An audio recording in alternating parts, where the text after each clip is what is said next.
So I'm just chilling in the faculty lounge, which happens to be the nicest room in the whole campus with nice chairs, carpet, fireplace. I'm not sure if it actually works. Yeah, the people outside were waiting for tacos. So I think some program is offering free tacos in exchange of some promotion, recruiting. Yeah, can't go wrong with the free tacos.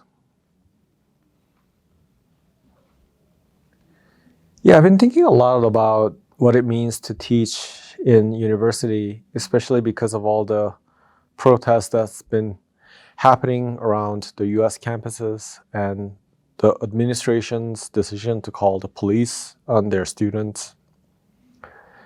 And it's interesting to think about that here, where there has been very little activism. Part of that is systemic, that university has been very proactive about preventing protest or organizing, and they have been extremely kind of reactive about anti-Semitic threats or complaints. So I was really curious about why that is and why there's not really a big culture of social movement, civic engagement in this campus. My summary now is that it's just a conservative campus. The students who come here, the faculties who stay here, and just the administration tends to be much more on the conservative side than progressive side. I looked into some of the finance and investment portfolio of this university.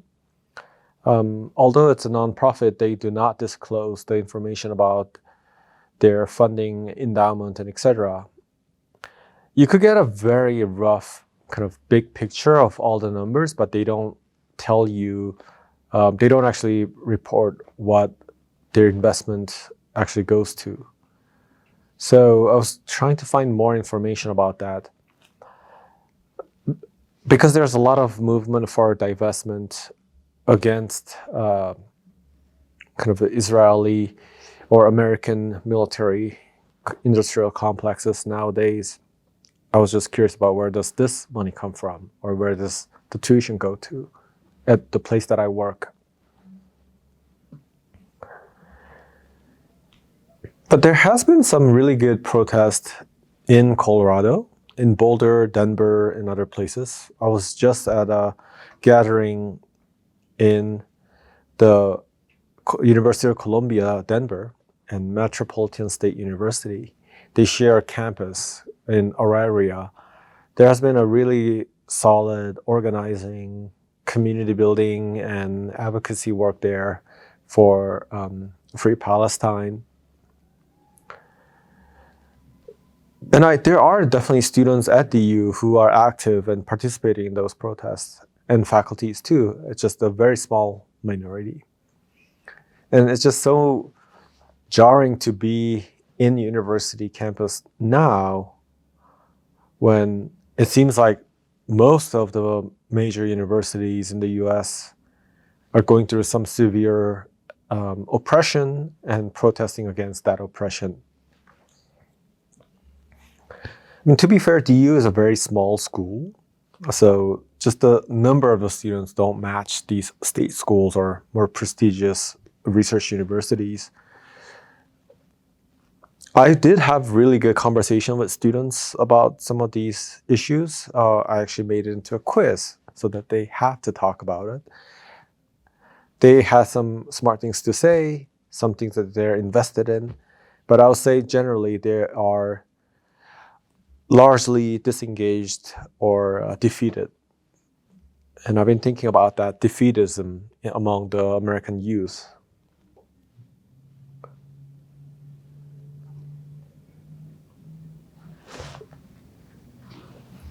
I think part of that defeatism is the kind of feeling like there's nothing that they can change in the world. No matter what they do, it's going to be co-opted or kind of crushed.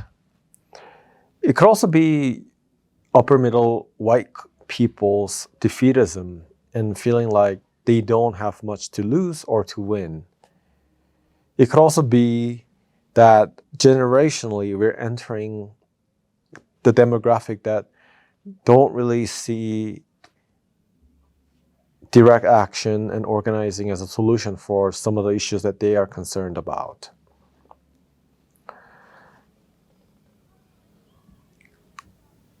Yeah, but I've been following a lot of the protests in the East Coast, West Coast, in the South, and internationally for Free Palestine.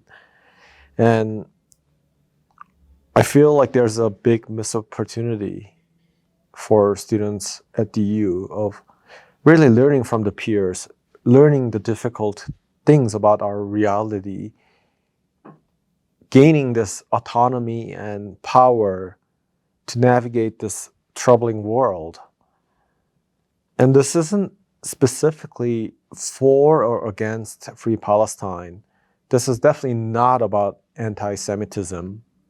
Like, if you're gonna think Free Palestine is anti-Semitic, like, you really gotta check yourself. Like, you have really manipulated the logical thinking in you to come to the conclusion based on supposedly interpretation of a message that is crystal clear.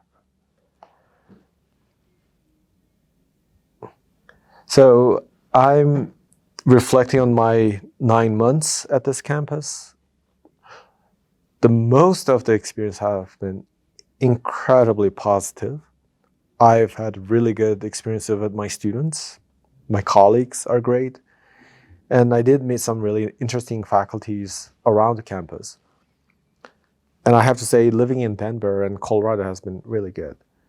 But it leaves me wondering, what is the role of an educational institution like DU today?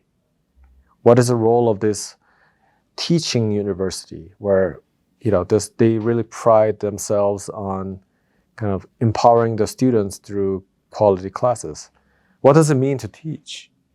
What does it mean to create an environment that they could grow? What are the futures that our students are making? And how can we as educators be part of that?